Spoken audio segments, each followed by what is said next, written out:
Noite.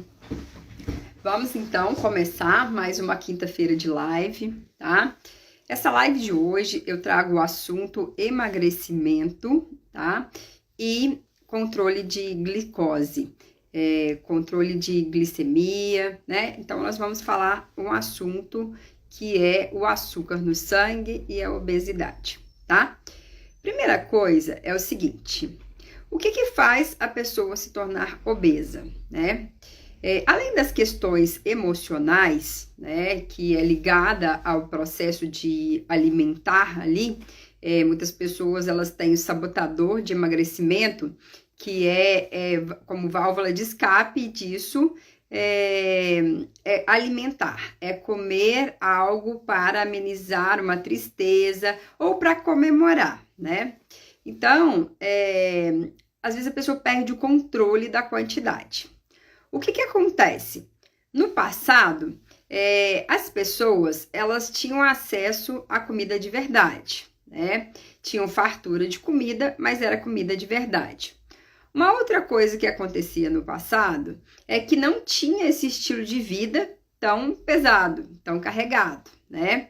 E aí, a pessoa, então, ela ficava mais controlada em relação aos hábitos, né, alimentares. Porém, os tempos mudaram, tá? Outro dia circulou na internet aí uma imagem de um vídeo da população lá em 1950, que não tinha obesos, né? E agora, nossa população, por exemplo, no Brasil, 50%, 56% da população brasileira é de obesos, tá? E o que deve isso? O que se deve isso é uma cultura alimentar, tá? Que foi instalada mais recente, onde se usa muito produtos processados, muito produtos alimentícios, né? E isso é ligado a uma rotina pesada do dia a dia, onde as pessoas ficam o dia inteiro fora, então elas comem fora, onde elas saem de casa cedo e chegam à noite. Então, essa rotina do dia a dia, tá? Ela contribui muito para que a pessoa não faça uma alimentação correta, tá? Então, o que faz? A pessoa come produtos alimentícios, como biscoito, como doces, na rua, né? Quando chega em casa à noite, ela quer comer a primeira coisa que aparecer na frente ali, né? Ou é um biscoito, ou é um pão, tá? O que isso gera de consequência para a pessoa, tá? Qual a consequência disso na saúde da pessoa, tá?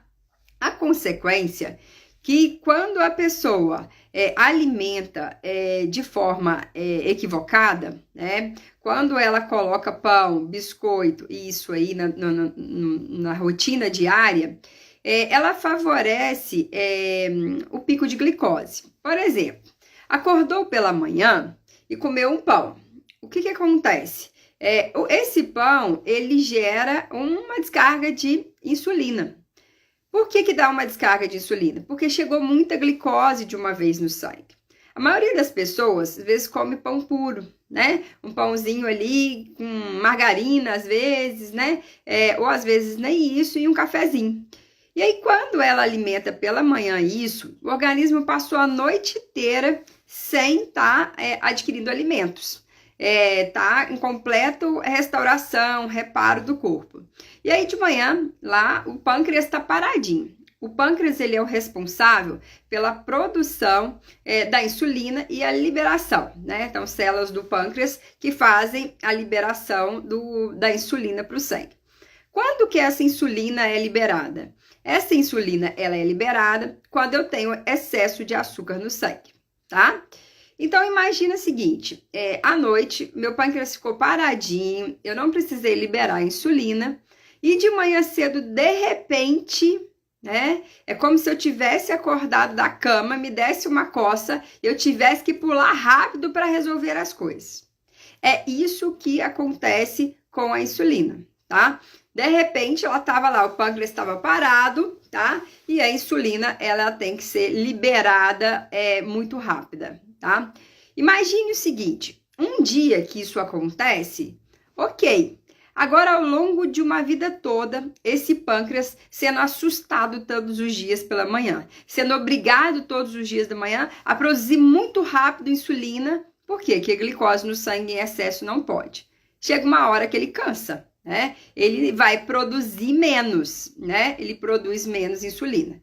Então, produzindo menos insulina, a gente tem o não controle dessa glicemia no sangue, tá?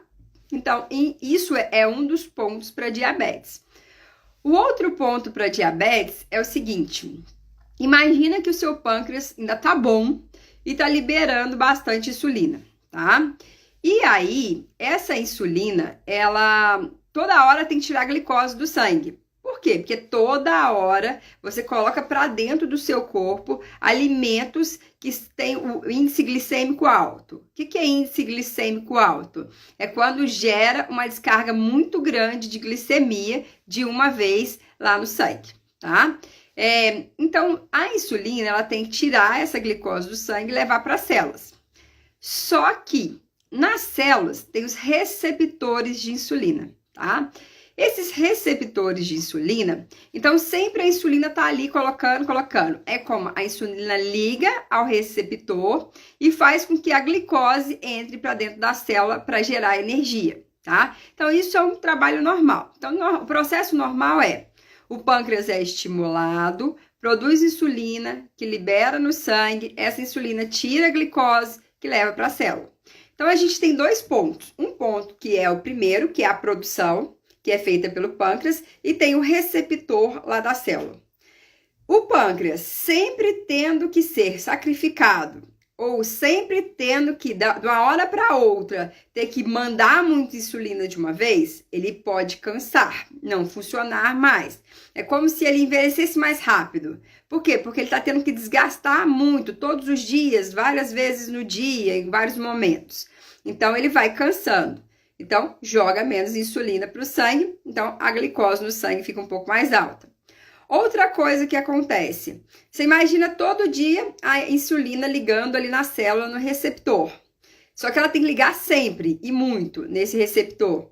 Chega uma hora que esse receptor já está cansado também, não aguento mais deixar essa insulina colocar a glicose para dentro do sangue.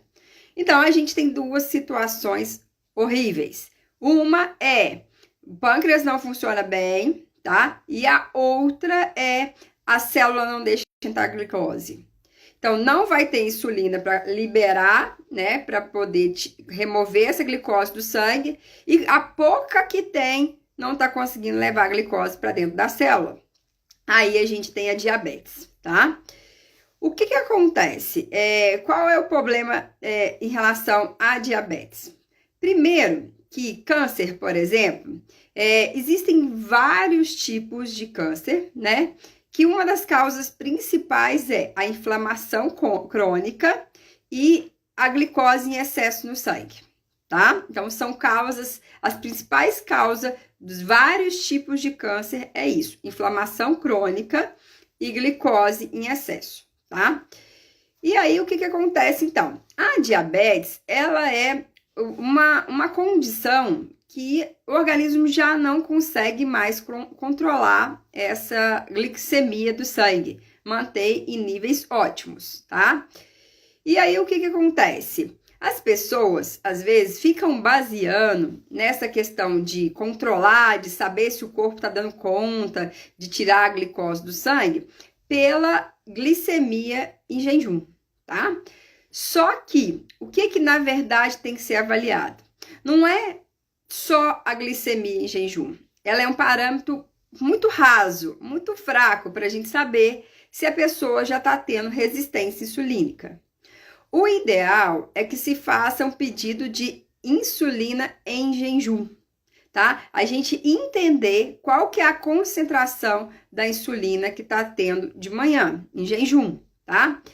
Imagina o seguinte, se em jejum é para ter uma quantidade pequena. Por que é para ter quantidade pequena? Porque ainda não chegou o alimento. É para ser liberada insulina quando tem alimento, tá?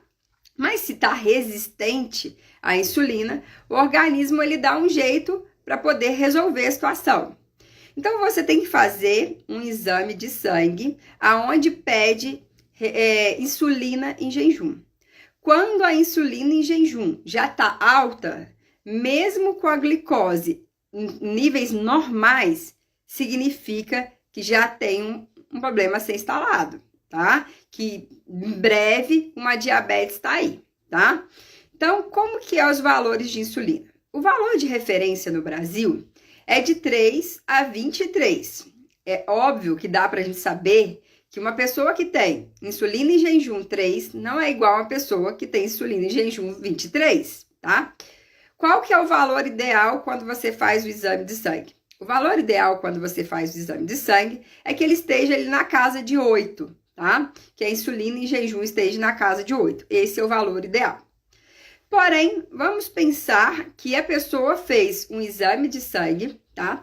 E detectou que a insulina em jejum dela já tá mais alta, já tá 13, 15.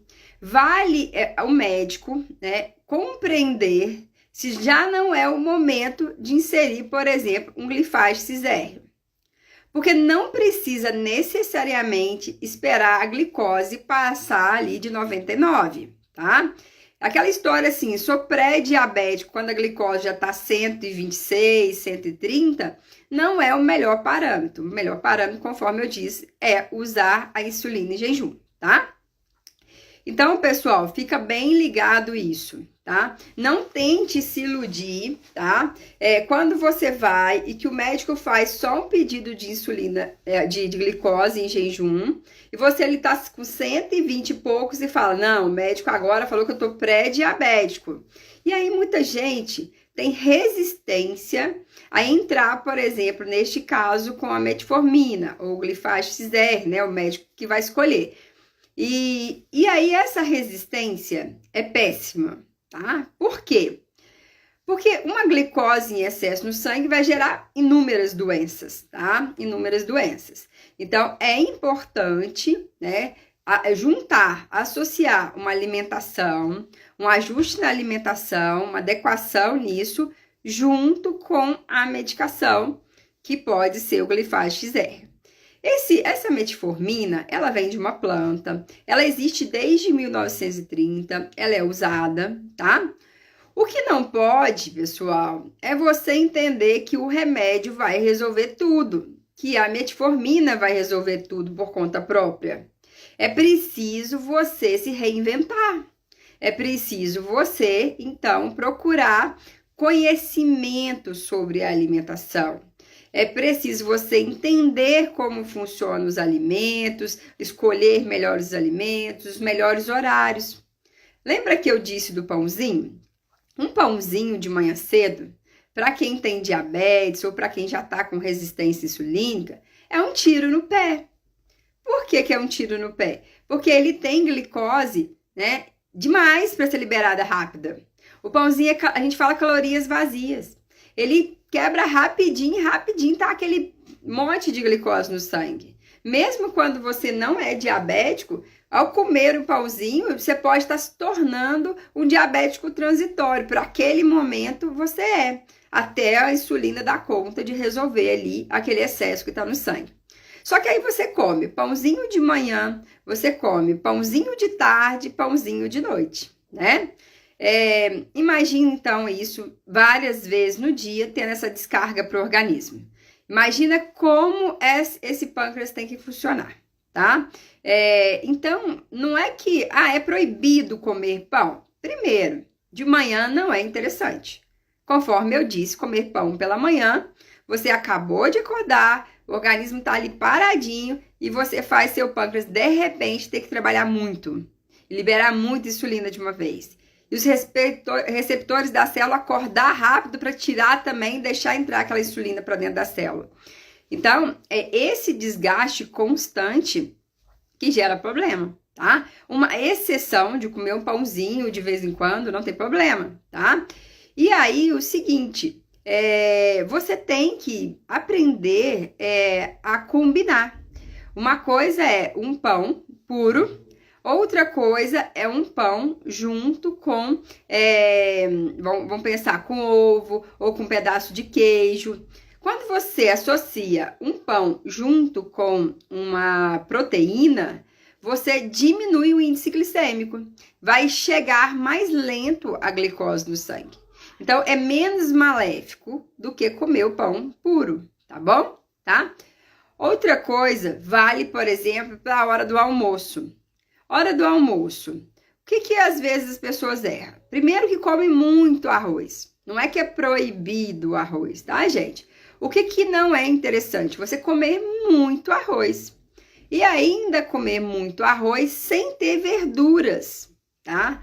As verduras, elas ajudam a diminuir o índice glicêmico. Elas retardam aquela chegada de glicose em excesso no sangue. Então, ter verduras ali no almoço ajuda você a não ter o pico de glicose também. E aí a gente ajuda no processo de prevenção para uma futura diabetes, tá? Lanche da tarde, né? O lanche da tarde é um horário que você precisa, sim, de repor energia, você desgastou ao longo do dia, então é interessante colocar. Boa noite, Rose, tudo bem? Seja bem-vinda!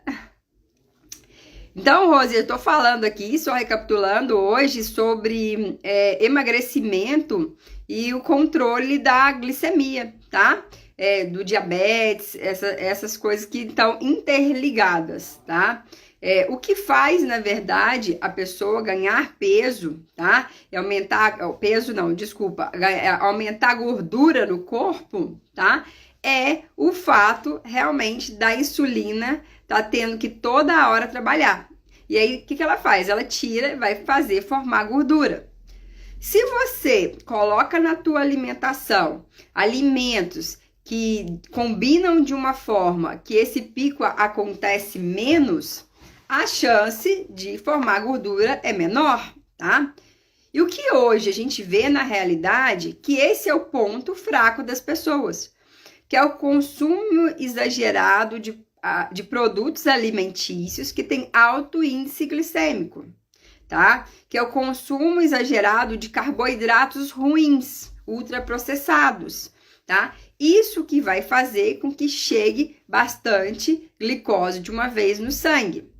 E aí, como eu disse, essa glicose em excesso no sangue, ela vai fazer com que a gente forme reservas, que são as gorduras. Tem que ir para algum lugar, porque eu não estou gastando essa glicose, tem que ir para algum lugar, no sangue que não pode ficar. E aí forma a gordura. Aí vira uma bola de neve. Por quê? Porque a gordura, ela gera resistência insulínica, tá? Então, eu vou acumulando gordura, gera resistência insulínica. Então, cada vez mais que você continuar nesse ciclo de consumo exagerado de produtos alimentícios que geram descarga de glicose, vai aumentar mais o acúmulo de gordura e mais resistência insulínica vai acontecendo. E fica aquele círculo. E você não sai do círculo, tá? Além disso, quanto mais gordura você tem no corpo, mais inflamado é o teu corpo. As células gordurosas, elas liberam interleucinas inflamatórias, tá? Isso, então, um corpo que tem uma resistência insulínica, em que ele é muito inflamado, é um prato cheio para inúmeras doenças que são, por exemplo, doenças cardíacas, que são câncer, que são as principais causas de morte, tá? Então, a combinação fica explosiva, né? Inflamação com resistência insulínica, tá? E aí, gente, o que precisa? Acordar logo, né? Ver antes da glicose alterar, antes da glicemia em jejum alterar, monitorar a insulina em jejum, tá? Então, é o primeiro passo. E além disso, antes de qualquer exame, é ter a consciência que isso é uma das coisas que hoje está muito comum, né? Tirando lá a diabetes, né, tipo 1, que acontecia mais por questões genéticas, a maioria dos casos de diabetes, elas acontecem, não é por questão genética, tá? É por maus hábitos alimentares, maus comportamentos em relação à alimentação e esse desgaste que vai gerando no corpo e o corpo para de funcionar legal, tá? E aí, eu fico muito triste quando eu escuto a pessoa dizer assim, menina, você acredita que eu agora tô pré-diabética? mas eu não vou tomar medicamento, porque precisa não, tá ainda pré ainda, como se isso fosse normal. O que eu venho aqui falar hoje, que é para você levar a sério a sua saúde, tá? Pré-diabético já é um sinal vermelho intenso já, gente, tá? Porque eles olham pré-diabético muitas vezes pela glicose, tá? Então, você já tá com resistência insulínica. Então, você já tem que aceitar que você precisa de ajuda de medicação, como, por exemplo, o Glifage, tá? Aí, o seguinte, além disso, o cuidado com a alimentação. E aí, o que acontece? Chega muita gente para mim e fala assim, nossa, mas agora eu não posso comer mais nada? Porque agora tem esse negócio aí de diabetes, né? Não posso comer mais nada. Primeiro, tem que amadurecer, tem que se tornar adulto, tem que assumir as rédeas da tua própria saúde. Você é o protagonista da tua saúde. Quem determina o que você vai comer, quando vai comer, é você. Porque é você que vai sofrer as penas se tiver uma doença, tá? E tratar uma doença dói mais do que prevenir, tá ok? Mas é lógico que se você detectar que tem uma pré-diabetes, que está acima do peso, tem saída. Não deixe de acreditar que é possível reverter essa situação. Porque o primeiro ponto é ter clareza que a situação está ruim, que você precisa reagir. É o primeiro ponto. Eu tô acima do peso, eu tô já pré-diabético, ou às vezes até considerado diabético já, tem que mudar. Por quê? Porque os remédios vão só aumentando. Vai só colocando cada vez mais. Aí tem metformina, glibenclamida, e aí vai. Daí a pouco os caros, aí até que chega um ponto que realmente tem que usar insulina, tá? E aí o que precisa? Gente, então assumir a rédea e procurar ajuda, tá? Essa ajuda, ela não é só na alimentação, tá? Por quê? Primeiro precisa entender quais são os pontos. É o estilo de vida? Depois, tem que entender, a cultura alimentar? É um outro ponto. Até porque estilo de vida, às vezes a pessoa até gosta de alimentar o saudável, mas ela não consegue ter uma organização de horários, de organização da alimentação, e fica tudo desregrado, tá? E aí, às vezes, ela passa até o dia inteiro sem comer. E aí ela vai comer tudo que tem direito à noite. Então, estilo de vida. O outro ponto a ser avaliado é a cultura alimentar. Às vezes, realmente, ela vem de uma cultura familiar, onde que tinha muita fartura de alimentos que tinham muito índice glicêmico, como bolo, broa, biscoitos, né? Às vezes veio dessa cultura. O que precisa entender, gente, que lá atrás era uma realidade. Hoje nós temos outra realidade, tá? Lá atrás, o trigo que existia lá na época de Cristo era um trigo. O trigo que existe hoje é outro, tá? O pessoal lá atrás, eles comiam o quê? O milho que plantava ali, sem muito transgênico, sem nada disso. Era diferente, tá? Mas mesmo assim, muito lá atrás, as pessoas tinham um tempo de vida curto. A pessoa morria mais cedo, né?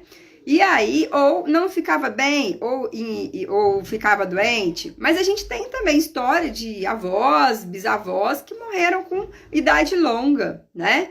Agora, como eles morreram com idade longa? Se a cultura alimentar foi já de frutas, de verduras que tinha lá na horta, que você nem precisa ter aquele mercado cheio de pacotes sem glúten, coisa sem lactose e mais um monte de coisa, biscoitos diferenciados. Porque não é isso, entendeu? Não é isso que vai fazer você emagrecer, controlar a tua glicose e te levar para manter magro para sempre, tá?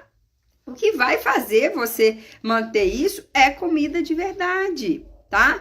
Não é esses outros. Lembrar que as verduras são importantíssimas nas refeições, tanto o almoço quanto a janta. Então, não está acostumado? Vão aprender, vão descobrir várias formas de preparar, vários incrementos aí com ervas que vão melhorar a aceitação.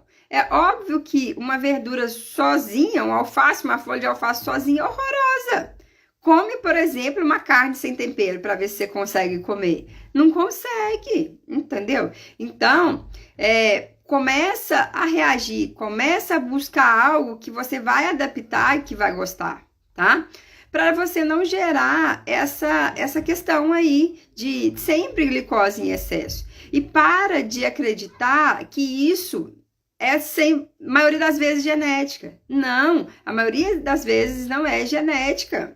Ah, não é porque a minha avó, minha bisavó era gordinha, minha avó era gordinha, minha mãe era gordinha, eu tenho que ser gordinha, tá? Hoje a gente tem muito mais conhecimento. Hoje a gente tem muito mais... A internet tá aí, inúmeras receitas, tá? Você pode... Aí eu quero uma receita diferente, tá lá na internet, muito mais fácil disso. O que seria mais difícil? Mais difícil, às vezes, é ter a rotina que enquadre, que ajude. Então, para isso, você precisa se organizar. A organização e a disciplina é tudo, tá? E também, gente, então eu falei, cultura alimentar, tá? Que é um dos pontos que tem que olhar. Estilo de vida que tem que olhar. E o outro ponto é a parte emocional, tá? Se não olhar a parte emocional, você morre aí sem pé, sem partes do corpo, porque a diabetes complicou. Porque tem muita inflamação, porque tá obeso. Essa semana, eu tive que socorrer uma pessoa, né? Eu tenho uma farmácia e perto dessa farmácia, onde essa farmácia é um centro comercial e tem uma padaria. E o proprietário da padaria chegou lá me perguntando se eu estava lá na farmácia, se eu poderia acudir lá uma pessoa. Essa pessoa era uma funcionária dele, uma menina de apenas 26 anos, que estava passando muito mal. Ela tinha crise de desmaio constante, apagava, acordava, tá? Isso por quê, gente? Porque é glicose demais no sangue, o corpo passa a não funcionar legal, tá? Então, independente da tua idade, você tem que cuidar, não é esperar a doença chegar, tá? Só que eu entendo que muitas vezes você não consegue controlar. Você não consegue controlar de chegar ali e de repente tá muito ansioso porque o dia foi desgastante, porque trabalhou muito, e chegar ali e comer um monte de coisa de uma vez que não deve. Eu entendo que isso é difícil, eu já passei por isso, tá? Então, o que é preciso? Descobrir o que pode fazer para controlar isso. Tem pessoas que precisam, sim, de tomar algumas formulações. Existem vitaminas, por exemplo, do complexo B, que é a B6, B3 também, que fazem liberar serotonina. Por exemplo, a B6, ela é uma vitamina do complexo B, e o que ela faz? Ela libera serotonina, dopamina. O que serve a serotonina? Serotonina, ela melhora a autoestima. A serotonina não deixa você comer muito, tá? E a serotonina te dá a sensação de bem-estar, tá? Então a gente precisa disso e não precisa necessariamente na forma de medicamento, gente. Pode ser na forma de suplemento, que é suplementar uma B6, que não vai causar prejuízo nenhum ao corpo, só vai ajustar para que você aprenda a controlar, que você busque outras fontes até tratar a parte emocional, que às vezes é algo transitório, tá? Aprender a lidar mais com essa situação. Então, isso é um exemplo. Outro exemplo é o seguinte, é começar a fazer o cuidado com a alimentação e buscar se motivar. A gente tem um outro neurotransmissor que é a dopamina. A dopamina é o neurotransmissor que ele é do tipo de um sistema de recompensa. Então, faça pequenas metas, por exemplo, meta de que eu não vou tomar mais refrigerante. Observa aí por um tempo que você não conseguiu, aliás, ficar sem tomar o refrigerante. Comemora, o corpo vai liberar a dopamina, que é a sensação de bem-estar. E você vai querer outros desafios, porque a sensação é gostosa. Então, conseguiu tirar o refrigerante, que é uma descarga imensa de glicose no corpo, tá? Que realmente, se você não for diabético, você fica enquanto você tá tomando aquele negócio, tá? Então, o que que você faz? Coloca outro desafio. Qual outro desafio agora? Ah, agora eu vou não ficar comendo produto alimentício, biscoito, vou diminuir biscoito. Então, você vai por etapas melhorando, se você não consegue tudo de uma vez. O importante é você estar evoluindo e retirando aquilo dali. E substituindo. Eu falo substituindo como? Descobrindo novos alimentos que você nunca comeu, que não era da tua cultura alimentar. Eu, por exemplo, depois, até 23 anos, eu não comia verdura, tá? Porque eu não gostava, de jeito nenhum. Depois eu descobri que era a forma que era feita que eu não gostava, porque aí eu aprendi a gostar. Aí depois eu vi que eu só comia alface e couve, porque eu só aprendi a comer alface e couve. E nem isso eu comia, né? Depois que quando eu fui comer, comia só isso.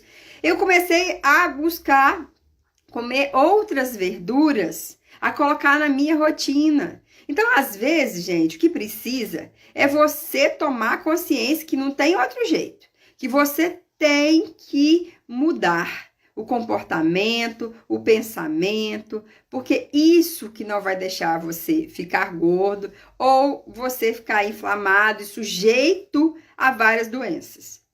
Estar obeso, tá? Com resistência insulínica e inflamação é a mesma coisa que estar num local deserto, escuro à noite, sozinho, chovendo, com frio.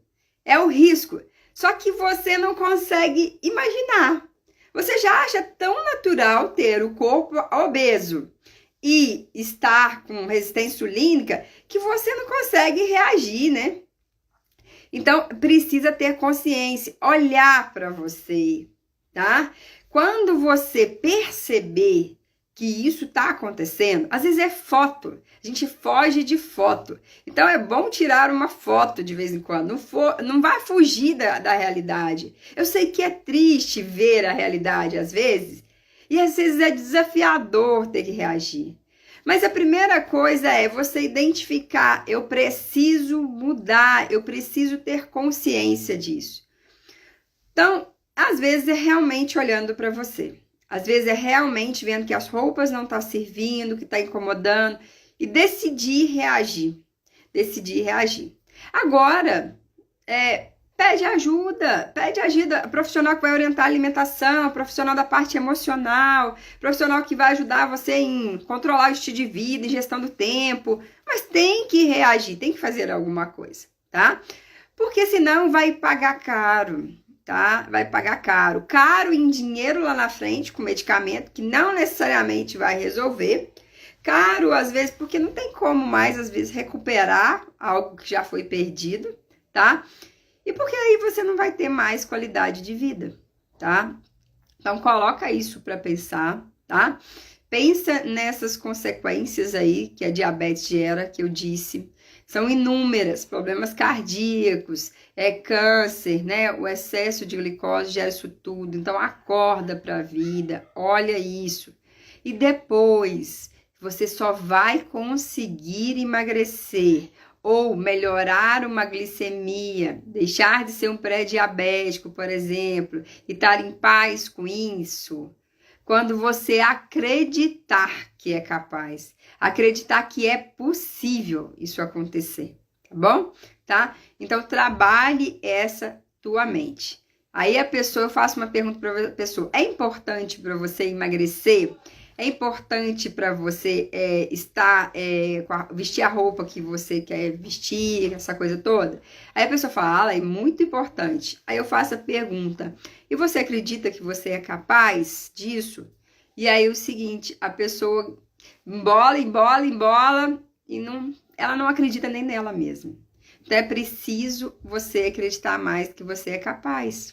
Olhar os pontos que precisa, né? E buscar ajuda, ou procurar mudanças, ou procurar conhecimento, tá? E basear em pessoas que já tiveram isso, que já aprenderam esse cuidado. Porque o que eu fico também triste, gente, que às vezes a pessoa tá se cuidando, tá buscando alimentação de qualidade, né? E aí chega um outro e critica a pessoa por ela estar comendo saudável, critica a pessoa por ela estar alimentando frutas, verduras. Nossa, você tá de dieta? Não, não é dieta. É alimentação saudável. Dieta é pesos, medidinhas, regrados, que precisa em alguns momentos, tá? Certinho, gente? Então, muito obrigada, tá? A todos que participaram, a todos que estiveram aqui presente. Quinta-feira que vem a gente vai ter outra live, tá? A live da semana que vem eu vou falar sobre obesidade e menopausa, tá bom? Então, eu agradeço vocês hoje, tá? Qualquer dúvida pode me perguntar, independente do dia, para quem assistir gravado, tá? Pode mandar no direct para mim, que eu estarei à disposição.